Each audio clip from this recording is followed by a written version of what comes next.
I mean, I know one time I put a camel meatball dish on the menu, and I was actually surprised that it was received so well. We also weren't expecting to be set up with a famous band. Yeah. So it was kind of like, oh, let's just see where this goes. The music's presented to me, and I put it on, and then there's a table of ingredients, and then the brain starts working, and I just create a dish based on like the vibes or some of the lyrics or the influences from the music. Hi, I'm Adam Struebing, the executive chef of the Madison Club, and this is the layered onion. So this last summer we did the first one out of our house, and we haven't your house? Yep. Oh, okay. Yeah, and we haven't like aired anything yet or anything. But it was kind of she set up like a mystery basket of ingredients without me knowing. She sent a record to our house, and then A record. yeah, like a vinyl, like an artist. Yeah, I believe it was. I think it was Rufus. I got a lot of Shaka Khan's band. Yeah. But yeah, it's like the premise of it is that, and I basically walk into the scene without prior planning or knowledge, and it's just kind of like the music's presented to me, and I put it on, and then there's a table of ingredients, and then the brain starts working, and I just create a dish based on like the vibes or some of the lyrics or the influences from the music. Oh, very cool. Yeah, it was just kind of a fun thing we thought of to like do for fun. So the second one, we actually through some connections and friends of ours, they kind of set us up with a band that was playing at the Sylvie. Oh. And okay. They came over to the Madison Club, and we filmed the second one there. And they were your dinner guests, but did they play? Well, they played that night at the Sylvie, but I chose one of their records that I wasn't familiar with. Okay. So it was like a little different format, but it was like we also weren't expecting to be set up with a famous band. Yeah. So it was kind of like, oh, let's just see where this goes. Who was the band? It was the Silver Sun Pickups. Oh, okay. Yeah, so they played a couple weeks ago, Friday night at the Sylvie. So I chose their latest album. Not much knowledge on it, and then the array of ingredients is kind of like what's in season and a mix of just kind of random. Like your partner goes to get them? Yeah, she like surprises me with all of it, so it's kind of fun. I mean, it is a private club, so there are some things I kind of keep on the menu because the masses like it. So what is an example of? Like a Caesar salad. Oh, okay. Yeah, or like a nice steak. Okay. But the menu's kind of designed in a way where it's a mix of like, things like that. And then there's like the section that I title Seasonal Thoughts.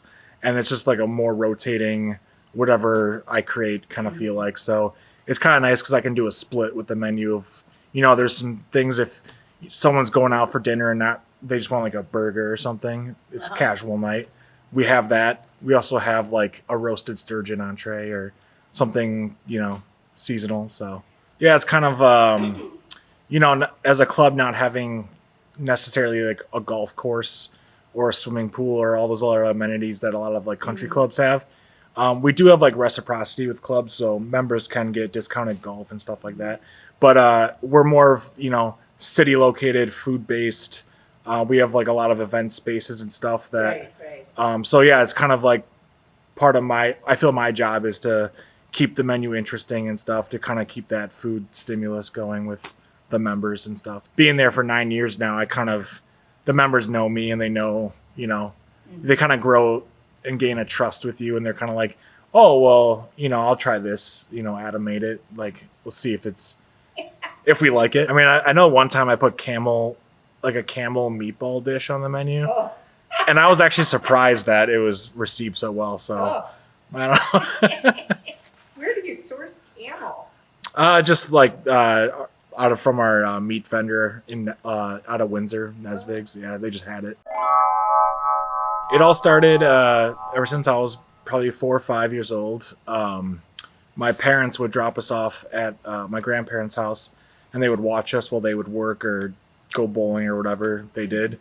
And my older brother would always just kind of, he was like a tech guy. He was always like, into electronics and stuff. And I just sat all day in the kitchen with my grandfather watching him cook.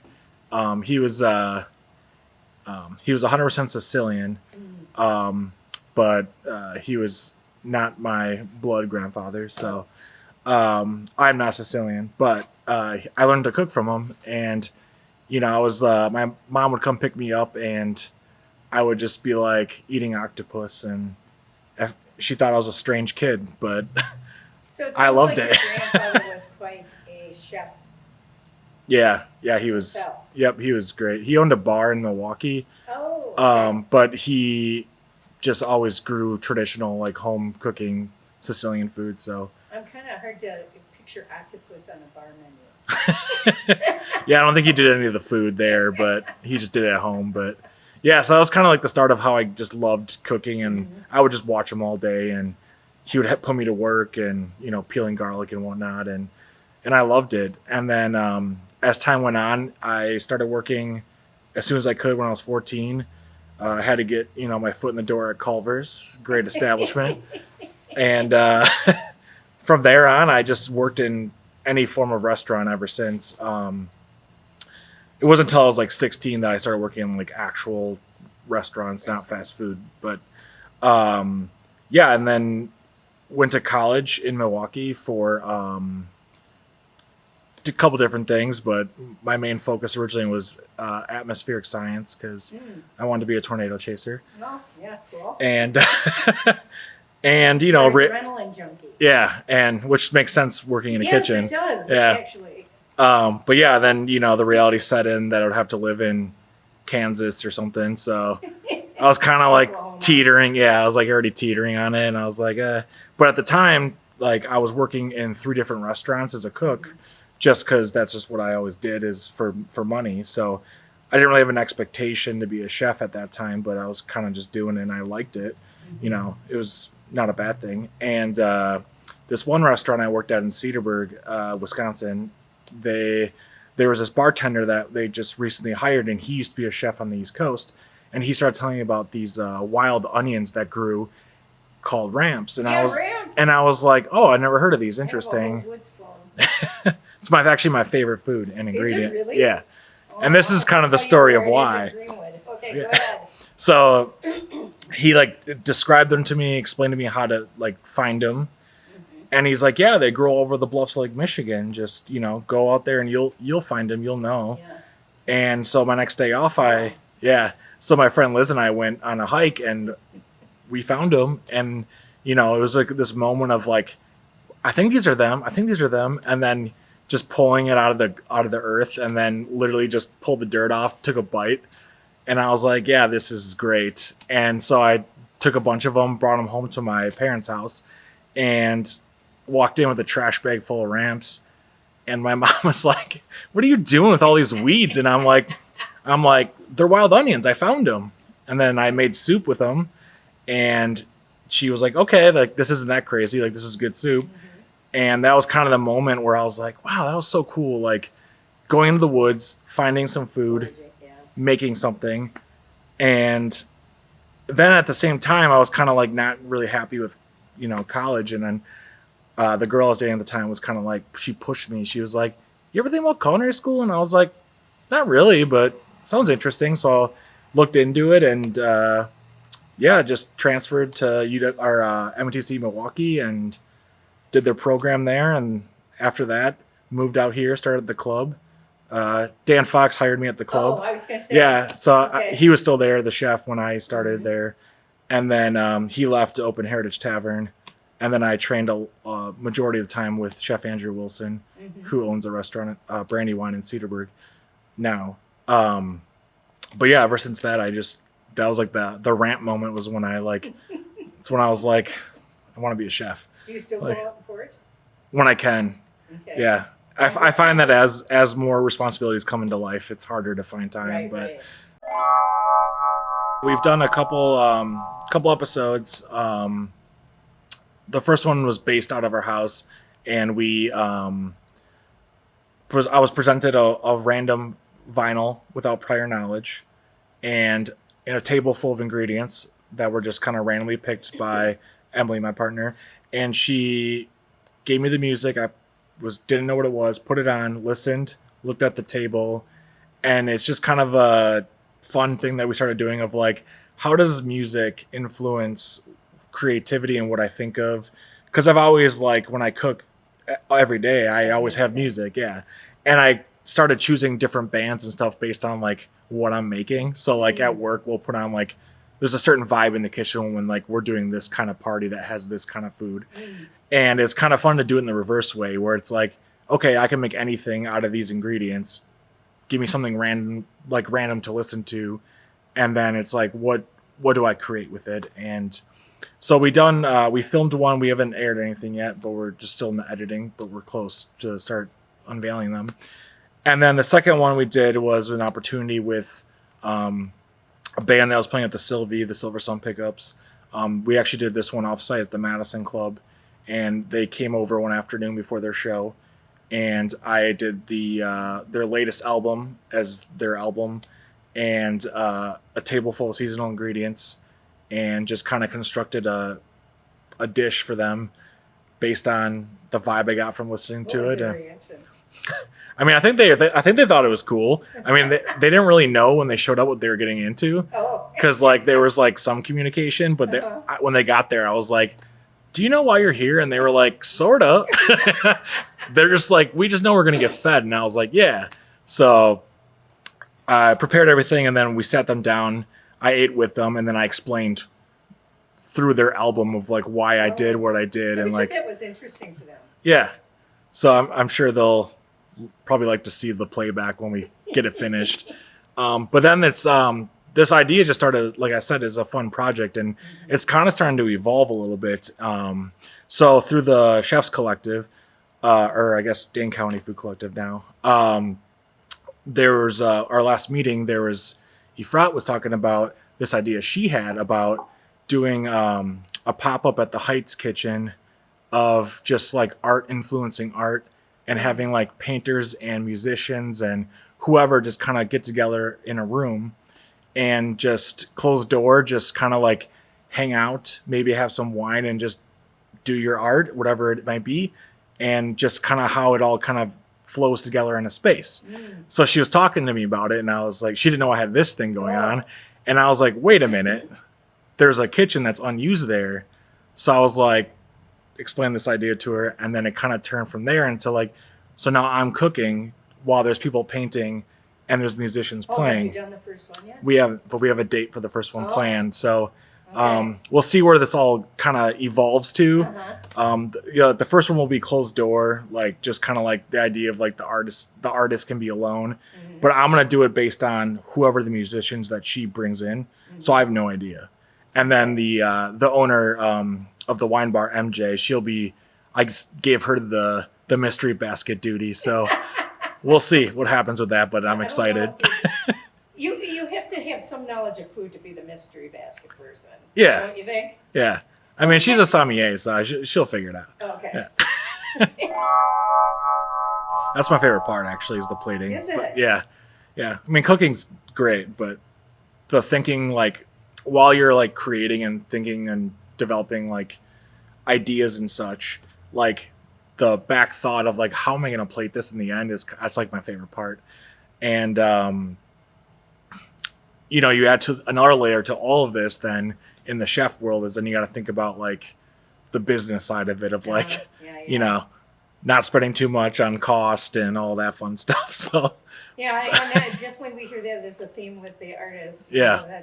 The fun part is here, the creation. Yeah. And then there's the business side. Yeah. Which is the And less fun. sometimes it's got to make sense on both sides, but that was kind of the thought too with the so back to I'll go back to the vinyl music mystery basket. We're calling it Sound Bites is the name for it. So it'll be on YouTube. But that was like the idea of it. It was just like a side project of how can we not necessarily worry about the financials and just do something fun that's just about the art. So, but yeah, like I don't know, like as far as like, it's all about like textures and knowing like what goes well together. And then you also think about like visually like colors and sometimes it's just influences from maybe a particular travel experience I've had or something. So do you always use a white plate? No. Okay. Yeah. Because that's one thing that I've sort of read is the trick is to always use a white plate. I mean, I get that. I mean, it's the best way to see everything, but there's a lot of cool things you can do too with like introducing like, you know, a completely different color plate into the mix, or even like I know like a lot of chefs started using like cool like local pottery and stuff that people make, and that adds like a whole other element to the story, you know, because you really just it's all about like it's just like painting. It's you're creating a story on a plate, and then my favorite part about cooking is it's more, you know, it's not just visual, then you get to eat it, so it's taste and it's all these senses. Yeah, so it's kind of like a so then I was like, oh, we should influence, you know, sound, you know, not just sizzling, but maybe, you know, some music. So, Yeah. Well, I think that's a great idea. yeah. So, what is your favorite ingredient? Well, ramps. I say ramps are, but okay. it's a limited, you know, time of the year. Yeah. Yeah. Other than that, I don't know. I love using something like celery or something that's like seems simple, but you can do complex things with it. So I would say patience and, you know, not trying to rush into anything too much, and just sit back in the learning stages and just kind of observe more and, you know, learn as much as you can from everyone around you. Because it's, you know, when I first started in kitchens, like it seemed like, you know, across the board, there was just like all the cooks and everybody was just like, there was just so much talent around. And, you know, over time and post COVID, like it seems like all the whole world kind of dwindling a little bit. And it's just like a different world now. And back, I just remember in my young learning days, like just looking around, like everybody in the kitchen was just like on such a higher and higher level. And it was like, you know, I was always like the guy who was just like, oh, I'll stay, I'll help, I'll like, you know, off the clock. I just want to learn. I just want to learn stuff. And I would say should have did it more. I don't know. Because, you know, you get to that, you're still like, you know, young 20s and you're like, oh, I want to go do this. And it's like, no, I stay back and learn. It gets better. So do you see a restaurant in your future? Yeah, if it makes sense. I've always wanted that ever since, you know, it's always like the young dream.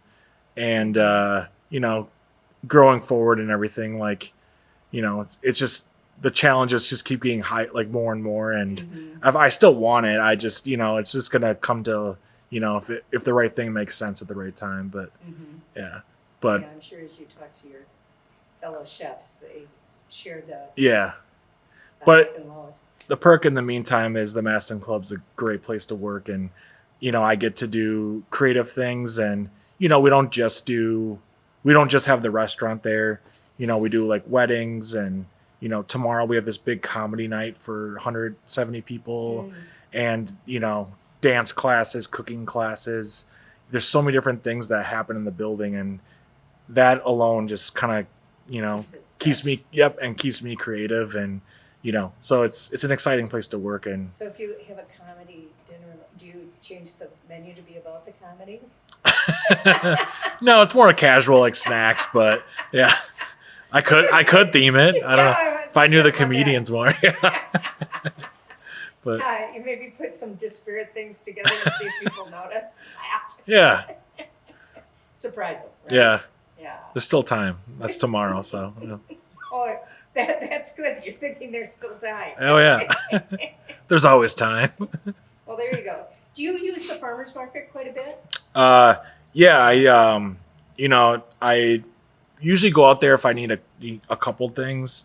But all the farmers now are so good with like they'll bring it after the market out of their trucks on their way out of town, and it's just, you know, if you're buying like, you know, 200 pounds of something, you know, I don't want to cart it over. Yeah. So it's gotten it used to not be like that, but it's gotten really convenient, and so yeah, I would say yes, but just in a different way. Okay. Yeah, the one thing I would say is any like artists or musicians or anyone interested in doing a creative jam / soundbites pop-up to reach out to Efrat or I to set up a time and we can get you in, and we're looking for musicians and people to come to the Heights, and we'll kind of see where this all evolves to. Yeah, we're just looking for anyone that's interested in seeing what this is about. So my name is Adam Struebing. I am the executive chef of the Madison Club, and this was The Layered Onion.